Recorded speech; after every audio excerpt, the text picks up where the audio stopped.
2 গজ, আমিও 2 গজ পাইছি।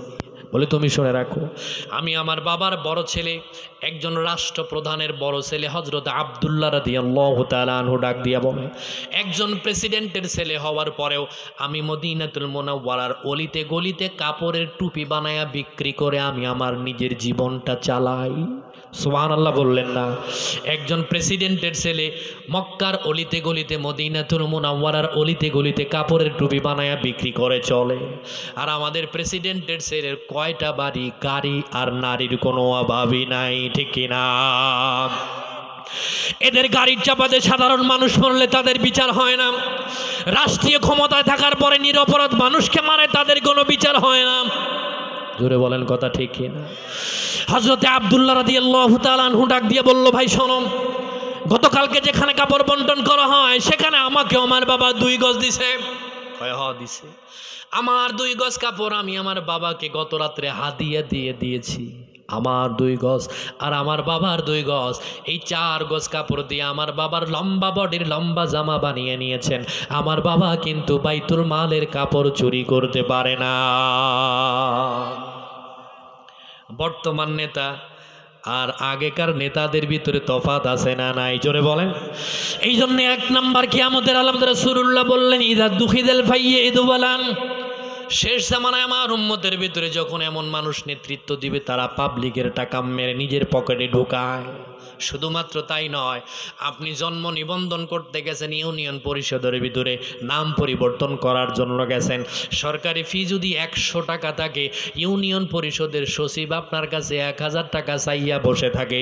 এরকম 2-1 জন ফকির নিয়ে আপনি আন্দারি যারে আছে না নাই? আছে।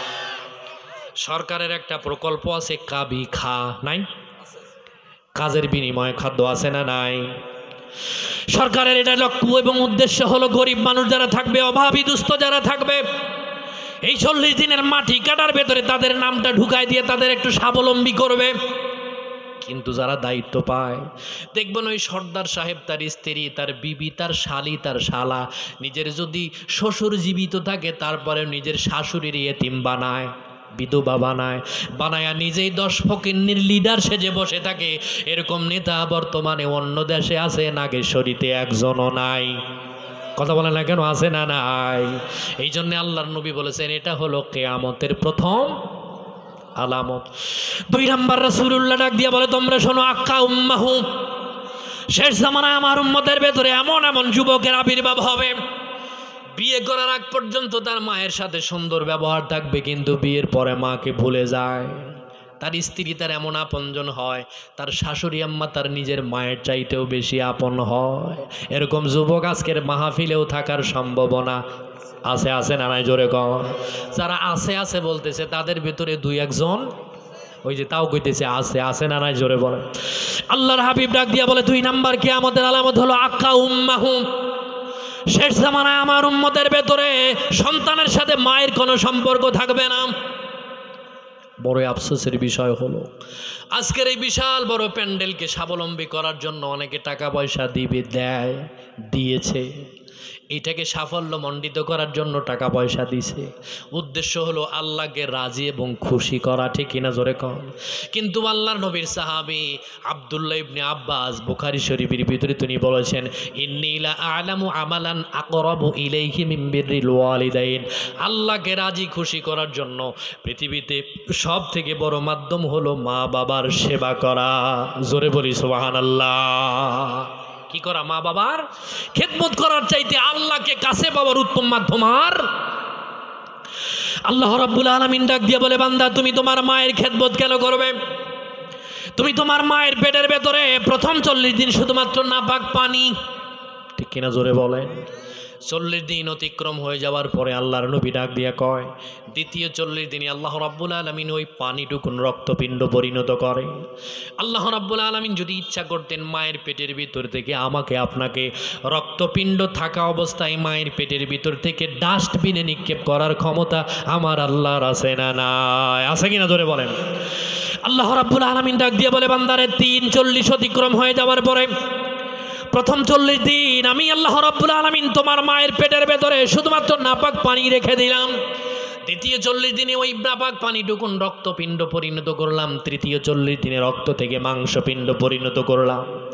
40 অতিক্রম হয়ে যাওয়ার পরে তুমি শুনে রাখো, 40 যখন হয়ে যায় ফাকাসাউনাল ইযামা লাহমা, আমি তোমার মায়ের পেটের ভিতরে, তোমার বডির ভিতরে একটা হাড্ডির স্ট্রাকচার ঢুকায় দেই। সুবহানাল্লাহ।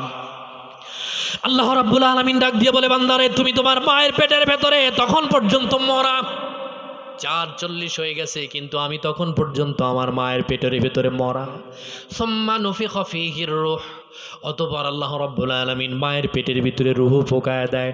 এখন স্ত্রীর পেটে, মায়ের পেটে, বোনের পেটের ভিতরে দেখবেন বাচ্চা নাড়াচাড়া করে। মহিলারা বুঝতে পারে এবার পেটের ভিতরে বাচ্চা আসছে, একটু বমি বমি ভাব হয়, খাইতে মন চায় না, মাথা ঘোরায়, এরকম হয় কি হয় না জোরে বলেন। আল্লাহর হাবিব ডাক দিয়ে বলে, বান্দারে তুমি তোমার মায়ের পেটের ভেতরে 40 অতিক্রম হয়ে যাবার পরে, তোমার গোশতের টুকরার ভেতরে হাড্ডি ঢুকায় দেওয়ার পরে আল্লাহ রাব্বুল আলামিন তোমার মায়ের নাপাক হায়েজের রক্তটুকুন বন্ধ করে দিয়ে তোমার নাভির সাথে তোমার মায়ের একটা নাভির সংযোগ করে দিয়া তোমার মায়ের নাপাক রক্তটুকুন তোমাকে খাওয়াইয়া, মায়ের পেটের ভিতরে খাওয়াইয়া আল্লাহ তোমাকে জীবিত অবস্থায় রেখে দেয়। আর ভূমিষ্ঠ হয়ে যাওয়ার সাথে সাথে তুমি তোমার মাকে কেমনে ভুলে যাও। হযরতে আব্দুল্লাহ ইবনে ওমর রাদিয়াল্লাহু তাআলা আনহু বাইতুল্লাহর চত্বরে হজের মৌসুমে বসা, তিনি দেখলেন ইয়ামান থেকে এক যুবক তার মাকে পিঠের ভিতরে বেঁধে নিয়ে এসেছেন বাইতুল্লাহ। আপনি এখন গুগলে সার্চ দেন, ইয়ামান থেকে মক্কাতুল মুকাররমার দূরত্ব হলো 1125 কিলোমিটার। কত দূর বলেন? ইয়েমেন থেকে মক্কাতুল মুকাররমার দূরত্ব হলো 1125 কিলোমিটার। হযরতে আব্দুল্লাহ ইবনে ওমর রাদিয়াল্লাহু তাআলা আনহু নজর করে দেখলেন এক যুবক তার মাকে, বৃদ্ধ মাকে পিঠের ভিতরে করে বেঁধে নিয়ে এসেছেন বাইতুল্লাহ জিয়ারত করার জন্য। নিয়ে কাবা এবং হাতিমের মাঝখানে রাখলেন, মাকামে ইব্রাহিমের পাশে রাখার পরে তিনি তার পায়ের ব্যান্ডেজটা খুলে দিলেন, মায়ের পিঠ থেকে নামালেন। হযরতে আব্দুল্লাহ ইবনে ওমর রাদিয়াল্লাহু তাআলা আনহু নজর করে দেখলেন ওই যুবকের পায়ের ব্যান্ডেজটা খোলার সাথে সাথে পানি এবং রক্তপুঞ্জ ফিনকি দিয়া বের হওয়া শুরু করে দিল। হযরতে আব্দুল্লাহ ইবনে ওমর রাদিয়াল্লাহু তাআলা আনহু নজর করে দেখলেন যুবক তার মায়ের যখন পেশাবের সময় হয়ে যায় তিনি তার মায়ের পেশাবটা নিজের হাতে পরিষ্কার করে। মা যখন পায়খানা করে তিনি তার নিজের হাতে মায়ের পায়খানা পরিষ্কার করে দেয়। মাকে পিঠের ভিতরে বাঁধলেন, বাইতুল্লাহ তোয়াফ করালেন, সাফা মারওয়া সাই করালেন, মিনা মুজদালেফায় যাবেন। মা সন্তানের গলা চেপে ধরে ডাক দিয়ে বলে, আমার সন্তান, ইয়েমেন থেকে তুমি আমাকে এই পর্যন্ত নিয়ে আসছো, আমি তোমার কাছে একটা আরজু করি, দয়া করে মায়া করে তুমি আমাকে এখান থেকে একটু মদিনাতুল মুনাওয়ারার দিকে নিয়ে যাও। কোন জায়গায়? মদিনাতুল মুনাওয়ারার দিকে নিয়ে যাও। ওই সন্তান তখন মায়ের দিকে নজর করে ডাক দিয়ে বলে, মা তুমি আমার পিঠের কাছে তোমার হাতটা একটু লাগায় দেখো, আমার পিঠে প্রত্যেকটা জায়গার ভেতরে ফোসকা পড়ে গেছে। কারণ 1200 কিলোমিটার রাস্তা কোনো ব্যক্তিকে যদি পিঠের ভিতরে বেঁধে নিয়ে আসা হয় তার পিঠের অবস্থাটা কেমন হবে, একটু চিন্তার বিষয় না? যুবককে ডাক দিয়ে বলল, বাবা আমি জানি তোমার পিঠের ভেতরে ফোসকা পড়ে গেছে, কিন্তু আমি তো তোমার মা, তুমি আমাকে রেখে আসার পরে তুমি যদি হায়াত পাও কয়েকবার তুমি মদিনাতুল মুনাওয়ারায় আসতে পারবে, কিন্তু আমার মনে হয় না আমি কোনোদিন মদিনাতুল মুনাওয়ারায় আসতে পারবো। বাইতুল্লাহ তিনি আবার জিয়ারত করতে লাগলেন। 7 বারের আগে যখন 6 বারের সময় তিনি যখন পেশাব পায়খানা করে দেয়, তিনি আবার তার মায়ের পেশাব পায়খানা পরিষ্কার করে দিয়ে তিনি আবার তার মাকে সুন্দর করে বাইতুল্লাহ তোয়াফের জন্য রেডি করান। হযরতে আব্দুল্লাহ ইবনে ওমর রাদিয়াল্লাহু তাআলা আনহু যুবকের পিছনে এক সাহাবীকে সেটেল করে দিলেন। কই দেখো তো যুবক কি করে, কি কোন জায়গায় যায় দেখো। যুবক তার মাকে এবার পিঠের ভেতরে নতুন করে বাঁধলেন। বাঁধার পরে মক্কাতুল মুকাররমা থেকে মদিনাতুল মুনাওয়ারার দূরত্ব হলো 442 কিলোমিটার। রওনা করলেন।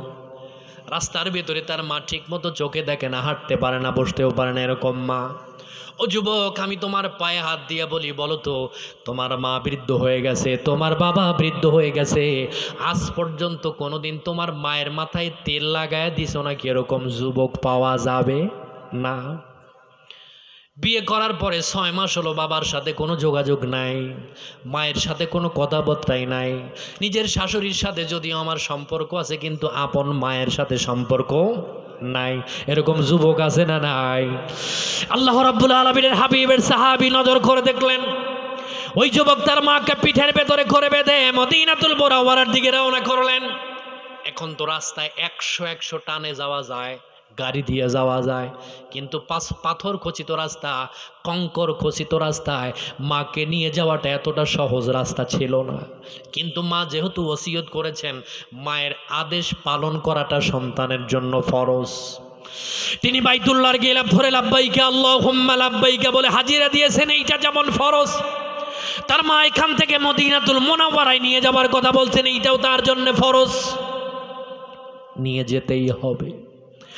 আল্লাহ রাব্বুল আলামিনের হাবিবের ওই সাহাবী তার মাকে পিছন বাঁধার পরে তিনি রওনা করলেন মদিনাতুল মুনাওয়ারার দিকে। রাসূলুল্লাহর রওজার পাশে দাঁড়ালেন, মাকে ডাক দিয়ে বলল, মা তুমি নজর করে দেখতে পারো না? তুমি সামনের দিকে তাকাও, এই দিকেই আল্লাহর নবী সাল্লাল্লাহু আলাইহি ওয়াসাল্লামের রওজা মোবারক। মা সন্তানকে ডাক দিয়া বলে, আমার সন্তান, আমার মাথাটা ঘুরায় দিতে হবে না, আমি আমার নাকের ভেতরে নবুয়তের ঘ্রাণ অনুভব করতেছি। সুবহানাল্লাহ। আল্লাহর হাবিবের রওজার দিকে নজর করে মা ডাক দিয়া বলে, ও মালিক, তোমার বাইতুল্লাহর গিলাফ ধরে আমার সন্তান আমাকে বাইতুল্লাহ তোয়াফ করিয়েছেন বারবার, আমি লাব্বাইকা আল্লাহুম্মা লাব্বাইকা বলে হাজিরা দিয়েছি। আমার সন্তান মক্কা থেকে মদিনাতুল মুনাওয়ারায় নিয়ে এসেছে, আমি তোমার কাছে আরজু করি, আমি চোখে দেখি না, ঠিক মতো চলতে পারি না, দাঁড়াতে পারি না, উঠতে পারি না, তোমার কাছে আমার আবদার, আমার সন্তানের মাথায় হাত রেখে আমি আল্লাহর কাছে দোয়া করি, মালিক তুমি আমার সন্তানকে কঠিন মুসিবতের দিন রাসূলুল্লাহর শাফাআত নসিব করে তার সাথে একে জান্নাতের ভিতরে থাকার ব্যবস্থা করে দিও। সুবহানাল্লাহ। এই কথা বলার পরে রাসূলুল্লাহ ডাক দিয়া বলে, কোনো বাবা যদি, কোনো মা যদি সন্তানের জন্য এইভাবে দোয়া করে, লা হিজাবা